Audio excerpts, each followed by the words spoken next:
బాగుంటారు కదా sir, proposals బాగానే వచ్చి ఉంటాయి హీరోయిన్స్ దగ్గర నుంచి అప్పుడులో. లేదు లేదు, ఆ విషయంలో ఎందుకో దూరంగా ఉండేవారు నాకు అందరూ. ఒక రకంగా రౌడీలాగా కనపడేవాడినా ఏదో మరి, ఎక్కువ అల్లరి ఏ చేసేవాడు. యాంగిల్లో కనిపించారు రౌడీగా? కొంచెం టఫ్గా ఉండేవాడిని, అందుకని దూరంగా ఉండేవారు. ఓకే. ఏ కార్ వాడేవాళ్ళు అప్పుడు అసలు మీరు? అంబాసిడర్లే కానీ అప్పుడు ఓన్ డ్రైవింగ్, ఫియట్ అంబాసిడర్ ఉండే, వేరే లేవు బ్రాండ్స్. ఓకే. మనకి రెండు ఉండేవి, డ్రైవర్లు ఉండేవారు. అదే పెద్ద కాందానే.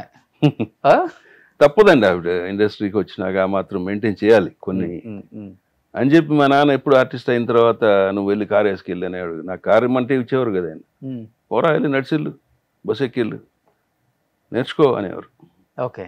జీవితం అంటే ఏంటో. ఓ, కానీ మీకు నచ్చిన హీరోయిన్ ఎవరు లేదు సార్ ఆ రోజుల్లో? నచ్చిన వాళ్ళు ఉంటారు, మనమేం ప్రొసీడ్ అవ్వలేం ఇంకా, భయం. ఎవరు మీకు బాగా ఇష్టం అప్పుడులో? నాకు జయసుద్ గారు అంటే క్యారెక్టర్ చాలా మంచిది ఆవిడ. ఓకే. నేను యాక్ట్ చేసింది, ఆమెతో వర్క్ చేశాను, అసిస్టెంట్ డైరెక్టర్ పని చేశాను, హీరోయిన్గా ప్రొడ్యూస్ చేశాను. Okay. Well behaved lady. Okay. మంచిగా బిహేవ్ చేస్తుంది ఆవిడ. ఓకే. వాణిశ్రీ గారు అంటే కొంచెం భయం, రెబల్గా ఉంటారు కాబట్టి. ఆవిడ టఫ్ లేడీ, ఏమనలా నాకేం ఇష్యూ రాలా, బట్ ఆవిడతో చాలా భయంగా దూరంగా జాగ్రత్తగా ఉండేవాడు. ఆ మాటకి చాలా మంది భయపడతారు. విన్నా నేను కూడా. భానుమతి గారు లాగా ఒక డిఫరెంట్ క్యారెక్టర్ ఈవిడ. ఓకే. టచ్లో ఉన్నారు ఇప్పుడు అందరూ? ఇప్పటికీ మర్యాద ఇస్తారు, కనబడితే మాట్లాడతారు.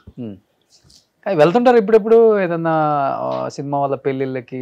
ఎక్కడ కనిపిస్తుంది? రేరుగా ఎవరన్నా నాకు కావాల్సిన పిలిస్తే వెళ్ళటం, తప్పితే ఫంక్షన్కి వెళ్ళటం అయ్యే ఎప్పుడు లేదు. ఓకే. లవ్ మ్యారేజ్ అండి మీది? కాదు, అరేంజ్డ్. అరేంజ్డ్. మేడంకి అసలు అవుట్ ఆఫ్ ఇండస్ట్రీ ఏంది లేదు. భరత్ దాదాజీ అంటే ప్రొడ్యూసరు, యాక్టర్, అంతే. పెళ్లి చేసుకున్న టైంకి సజెషన్స్ కూడా ఏమి ఇవ్వరా? అసలు తెలియదు, దానికి ఇంట్రెస్ట్ కూడా లేదు తనకి. సినిమా ఫస్ట్ షాట్ నుంచి తీస్తారు అనుకుందంట, సరిపోయింది చెప్పింది. ఓకే. ఓపెనింగ్ సినిమా చేస్తూ వచ్చింది, ఏంటి సీన్ ఏం జరుగుతుంది ఏంటంటే ఇంటర్వెల్ అన్న, అదేంటి మొదటి నుంచి తీయాలి కదా. సో దే ఆర్ ఇన్నోసెంట్, వాళ్ళకి తెలియదు వాళ్ళకి సినిమా గురించి. సో పిల్లలకు కూడా ఇంట్రెస్ట్ లేదు పెద్దగా. ఎంతమంది? ముగ్గురు. ఏం చేస్తున్నారు ఇప్పుడు? పెద్దమ్మాయి ఎయిమ్స్ లో మాస్టర్స్ చేస్తుంది, ఎండి మెడిసిన్. రెండో అమ్మాయి బిఏ ఎల్ఎల్బి అయిపోయి ISB in Hyderabad, Indian school of business ఉంది కదా, దాంట్లో చదువుతుంది. My son is practising pilot. ఎక్కడ? రొమేనియా అని, యూరోపియన్ కంట్రీ. అక్కడ. సో ముగ్గురు డిఫరెంట్ నెక్స్ట్ ఇయర్ కి ముగ్గురు రెడీ. ఓకే. సో ఒక్కళ్ళకి కూడా ఇంట్రెస్ట్ లేదు ఇండస్ట్రీ. ఓకే. అదే కొంతమంది అంతేలే చూసి. నేను వాళ్ళని ఏ రకంగానూ చదువు ఇది చదువు అని అనలేదు, ఇంట్రెస్ట్ ఇది కూడా, నీ ఇంట్రెస్ట్ ఏది ఉంటే అది. సో ఇటు వస్తారంటే వచ్చి ఉండేవారేమో, బట్ నోబడీ సెడ్ ఎస్, నేను అడగలే. ఓకే.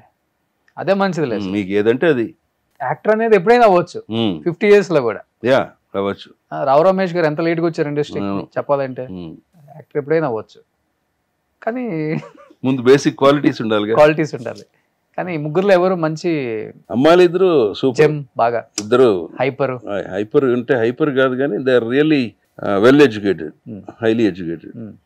మా ఆవిడ as father like son. Okay. మీదే వచ్చేసింది అంతే, మామూలే. అంతే. నేను డిగ్రీ వరకు చేసా, వాడు అది కూడా చేయలే, దీనికి వెళ్తాను ఇంట్రెస్ట్ అన్నాడు, సరిపోరాను. ఓకే. సో ఇప్పుడు వచ్చి ఇక్కడ ఏదో ఒక ఎయిర్లైన్స్ లో జాబ్ తీసుకోవచ్చు. Pilot. It's a good profession, కొంచెం టఫ్ గా ఉంటుంది. ఈ మధ్య న్యూస్లు వింటున్నప్పుడు టఫ్ అనిపిస్తుంది. అంటే వాళ్ళకి జాబ్ లో కూడా టఫ్ గా ఉంటుంది. Being a pilot it's a tough job. Working అదే ఉంటుంది కదా, ఆ వర్కింగ్ అవర్స్ చాలా టఫ్ గా ఉంటాయి. Okay. Very strict about those rules and all. Okay. So ఇక్కడ హైదరాబాద్కి వచ్చేయాలని బాబుకి అంటే ఎక్కడైనా చేయొచ్చు, బికాజ్ వాడు ఇప్పుడు యూరోప్ లో ఉన్నాడు కాబట్టి ఆ షెంజన్ వీసా అంటారు కదా, 29 countries కి is valid for pilot. Okay. నాకు లైసెన్స్ వచ్చిన తర్వాత. లేదు ఇండియాకి వస్తామని రావచ్చు, అమెరికా వెళ్ళిపోవచ్చు, ఎక్కడికైనా వెళ్ళిపోవచ్చు. ఓకే. సో పిల్లలందరూ వేరే చోట ఇక్కడ లేరు, ఇప్పుడు ఉన్నారు ప్రజెంట్. ఇప్పుడు నెక్స్ట్ ఇయర్ కి జాబులు అంటున్నారు, ఎటో పోతారు. ఎక్కడ ఉంటున్నారు ఇప్పుడు? శ్రీనగర్ కాలనీ నేను ఉండేది. చిన్నమ్మాయి ఇక్కడే హాస్టల్ ఐఎస్బి, పెద్దమ్మాయి Delhi ISB, I mean AIIMS. Okay. They will come back next ఇయర్కి. So cool and happy family.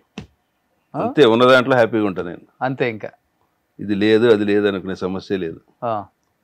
ఇవాళ ఇది ఉందా, ఓకే ఫైన్, ఓకే, రేపు అది వస్తే ఓకే.